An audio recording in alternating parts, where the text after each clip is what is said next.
Seja bem-vindo, meu nome é Gabriel Rodrigues e você está no canal Pregando o Evangelho.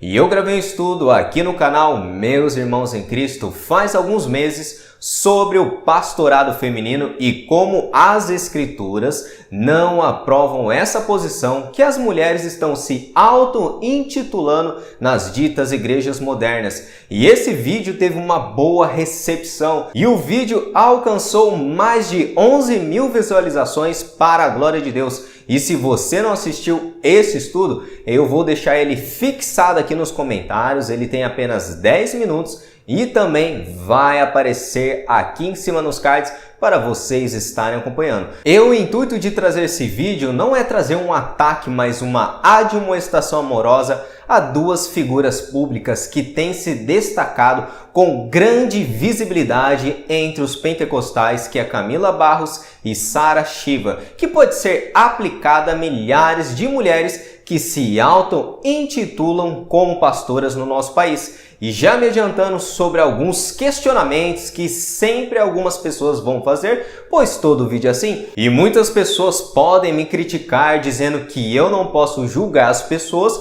ou expor elas publicamente. E eu gravei um vídeo aqui no canal também falando sobre o julgamento bíblico segundo as Escrituras. E se você trouxer esse tipo de questionamento, retire 16 minutos do seu tempo para aprender um pouco mais da palavra de Deus, pois as Escrituras nunca condenam o julgamento, mas sim o julgamento hipócrita. E as Escrituras também não proíbem a exposição de pessoas publicamente. E aliás, se pessoas são públicas, qual a finalidade de eu repreender elas publicamente? Me responda isso. E aliás, será mesmo que a minha repreensão vai chegar no ouvido dessas mulheres com milhares de seguidores nas suas redes sociais? De maneira nenhuma. E o único jeito de expor figuras públicas é corrigindo elas publicamente.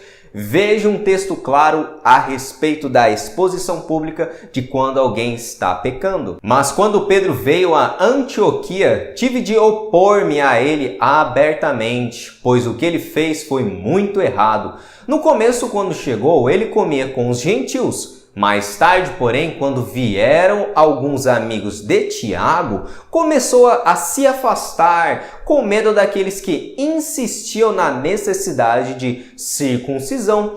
Como resultado, outros judeus imitaram a hipocrisia de Pedro e até mesmo Barnabé se deixou levar por ela. Quando vi que não estavam seguindo a verdade das boas novas, disse a Pedro diante de todos. E nesse texto, o apóstolo Paulo, o último dos apóstolos, repreendeu aquele apóstolo que foi Pedro, aquele homem que andou com o mestre durante todo o seu ministério, que viu milagres, coisas extraordinárias, participou da ceia com Jesus e viu Cristo ressurreto. Paulo não teve esse privilégio do apóstolo Pedro, e esse mesmo apóstolo Pedro foi repreendido publicamente pelo apóstolo Paulo. E Paulo chegou a mencionar em seu escrito de Gálatas, e vocês conseguem ter noção disso, a hipocrisia do apóstolo Pedro foi corrigida publicamente e registrada publicamente para os primeiros leitores na igreja da Galácia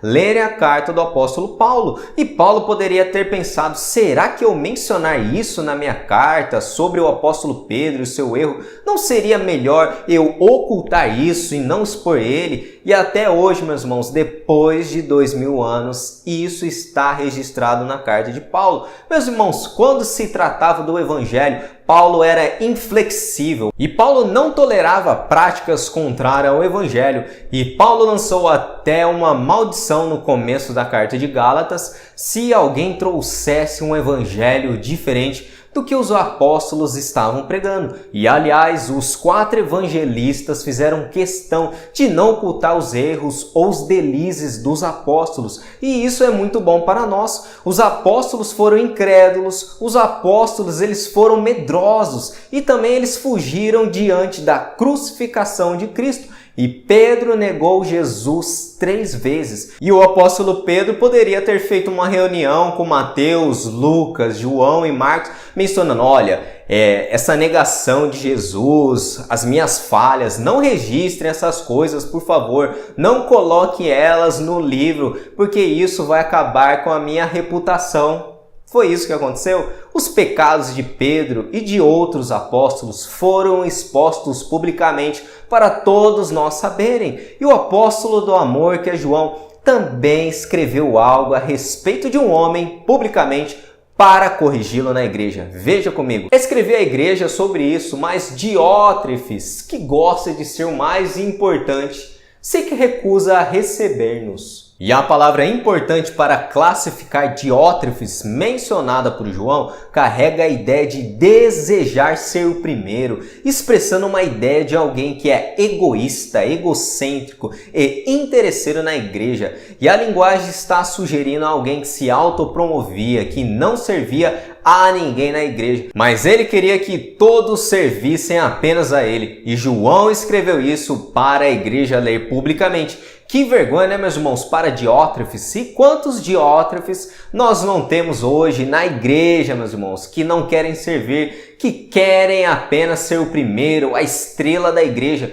Exponha essa pessoa e chame ela ao arrependimento publicamente na sua igreja. E eu poderia mencionar vários outros exemplos de profetas também do Antigo Testamento repreendendo e expondo os pecados de figuras muito conhecidas e homens de Deus que exporam eles publicamente. E um exemplo que eu amo muito, meus irmãos, é do profeta Natã repreendendo o rei Davi, que ficou registrado no livro de Samuel para todos saberem da queda dele. Natã repreendeu o pecado de Davi no privado, mas Deus expôs a vergonha de Davi ao público para todos lerem. E depois de 2000 anos, ainda os pecados de Davi não ficaram ocultos a ele, mas todos nós sabemos o que ele fez. E então tome muito cuidado com pecados ocultos, pois muitas vezes o pecado Deus pode perdoar, mas a vergonha pode ser exposta publicamente. Então, tendo dito isso, meus irmãos, não é errado ou não é pecado expor as pessoas publicamente quando se trata de erro na Igreja de Cristo. Vamos falar então de duas figuras públicas que eu mencionei, que são muito conhecidas, e elas são duas mulheres de destaque no meio pentecostal e muitos têm grande carinho por essas mulheres e erroneamente atribuem o título de pastora para elas. Você já escutou falar sobre a pregadora, missionária e pastora também Camila Barros, ou a pastora Shiva? Camila Barros, por exemplo, meus irmãos, tem inúmeros vídeos no YouTube, TikTok, Instagram, com milhares de visualizações e com mais de 2 milhões de seguidores no Instagram. E se você digitar agora mesmo no YouTube, o nome dela é procurado mais de 9 milhões de vezes. E isso é muita coisa, a influência dessas mulheres é muito grande no nosso país. Mas o intuito do vídeo não é comentar apenas sobre a popularidade dessas figuras, que eu creio que é muito importante nós destacarmos isso, mas a sua influência em um cargo pastoral que não é bíblico e tem influenciado várias mulheres no Brasil. E a Camila Barros, por exemplo, possui vários títulos que têm sido atribuídos a ela erroneamente, como pastora, pregadora, missionária. Mas missionária eu já descarto de imediato, pois fazer missões não é pregar em templos de igreja, mas levar o santo evangelho ainda onde Cristo não é conhecido. E esse sempre foi o sentido claro de missões ao longo da história do cristianismo. E fazer missões é levar o evangelho aonde Cristo ainda não é conhecido. E eu não quero me delongar nisso porque é bem óbvio para os irmãos o que significa missões. E o título de pastor ou pregadora para Camila Barros ou pastora Shiva é bíblico, meus irmãos? De maneira nenhuma. E como eu mencionei no início desse estudo, eu gravei um estudo mais detalhado no outro vídeo, vai aparecer aqui em cima nos cards, sobre pastorado feminino. Então assista ele por gentileza, meus irmãos, o vídeo está completo lá. E nesse estudo eu quero tratar apenas de alguns pontos que eu creio que é importante. Em 1 Coríntios, no capítulo 14, do verso 33 ao 35, Paulo escreve que é vergonhoso que a mulher fale na igreja. E nós encontramos em 1 Timóteo, no capítulo 2, verso 11, Paulo diz que a mulher aprende em silêncio, com toda a submissão, e não permito que a mulher ensine e nem exerça a autoridade de homem na igreja. O que Paulo está proibindo tanto na igreja de Corinto e escrevendo ao seu discípulo amado Timóteo,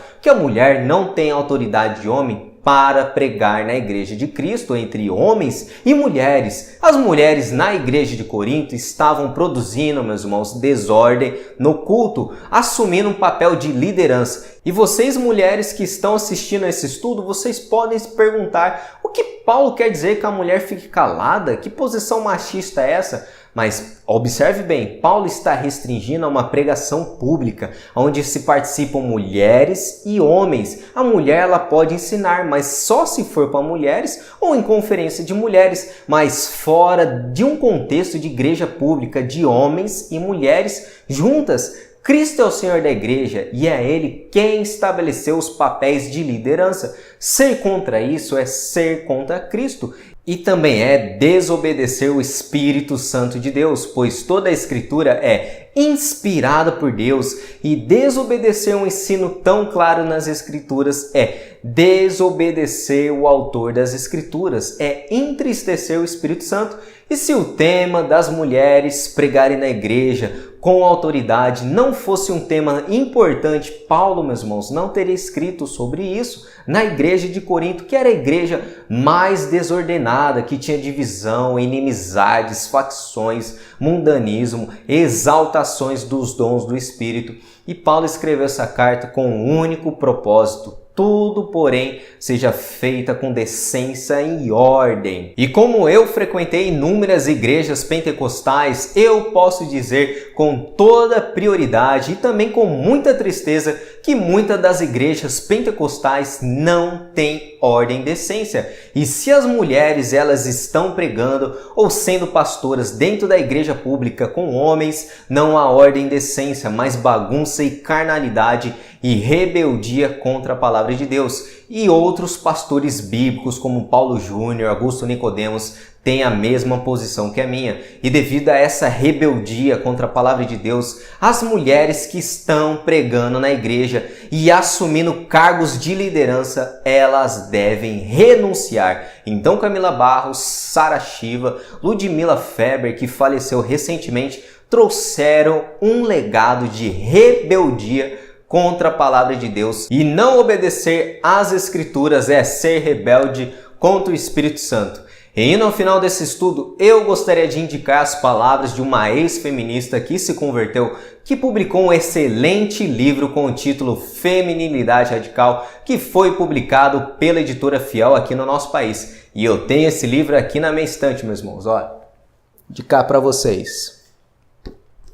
Esse livro é muito excelente. Essa ex-feminista, ela traça a conversão dela e ela mostra através das Sagradas Escrituras a importância de uma feminilidade radical. E na verdade esse livro não é meu, é da minha esposa, mas eu posso dizer que também é um pouquinho meu, pois ambos se unirão, né, como a Bíblia fala, e se tornarão uma só biblioteca. E lembrando, meus irmãos, esse livro não é publicidade pela editora. Quando o livro é bom, é bíblico, é excelente, preza pela verdade da palavra de Deus, eu não penso duas vezes para indicar para os irmãos e também para as mulheres feminilidade radical. E eu quero trazer uma citação dessa mulher, Caroline McCulley, a respeito da visão dela de como as mulheres devem servir na Igreja de Cristo. Veja a citação comigo. E Jesus e Paulo não apontaram mulheres para os papéis de pastores ou presbíteros. E Paulo, escrevendo sobre a inspiração do Espírito Santo, que uma mulher não deve ensinar nem ter autoridade sobre um homem, que nós encontramos em 1 Timóteo, se isso provoca ressentimento em nossos corações, eu acredito que é porque perdemos de vista o Evangelho, merecemos punição por nossos pecados, um pensamento muito impopular em nossa cultura pós-moderna. Mas se adoramos a Jesus, é porque, ao invés disso, recebemos perdão e misericórdia, e isso por toda a eternidade. Por acaso realmente importa de que forma o nosso Senhor nos pede para servir-lhe por apenas alguns poucos anos nessa terra, quando iremos igualmente nos deleitar nele pela eternidade? Mesmo aqueles homens que são chamados para serem pastores servirão naquela posição apenas por uma porção de suas vidas. Todas as boas coisas que podemos fazer aqui na terra são superadas por uma coisa que é verdadeiramente boa: adorar Jesus agora e por toda a eternidade. Recebemos muito mais do que merecemos, graças à misericórdia da cruz. Não discutamos sobre a pequena parte que desempenhamos no avanço do reino de Cristo e das boas novas da salvação.